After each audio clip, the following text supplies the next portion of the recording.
Often when issues surrounding intellectual property and copyright arise these days, it is from the point of view of media use, film and music, and its relationship to commercial or industry standards. Media conglomerates like Viacom and Warner Brothers comb YouTube video in order to catch possible violations.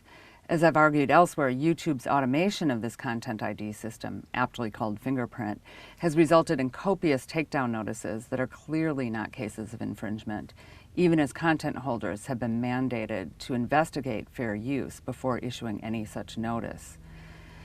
The beauty of fair use lies in its flexibility. However, this is also its weakness, since often the fear of litigation renders fair use a matter of risk management. But I think we need to link this issue directly to the text-based version of copyright violation fear, plagiarism. The advent of digital network technologies has upped the ante in the fear about plagiarism considerably. As Rebecca Moore Howard noted 10 years ago, if you are a professor in the United States and you have a pulse, you've heard about the problems of internet plagiarism. Unlike the case of copyright infringement on YouTube, however, it is faculty who play the Viacom Warner Brothers role, policing students' work through systems like Turnitin.com, a system that presumes guilt and, I would argue, completely bastardizes the teacher-student relationship.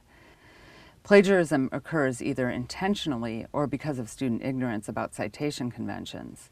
Although these are vastly different problems, they are both pedagogical ones and not technical in nature. Students who buy papers are obviously not engaged in the assignment.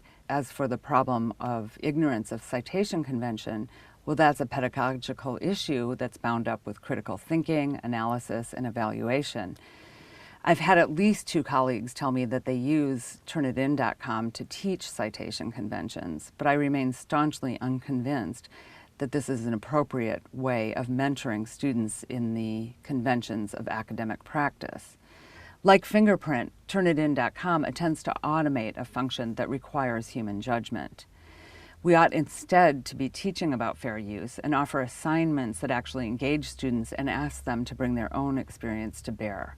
In this way, students would never trust someone else's words to speak for them.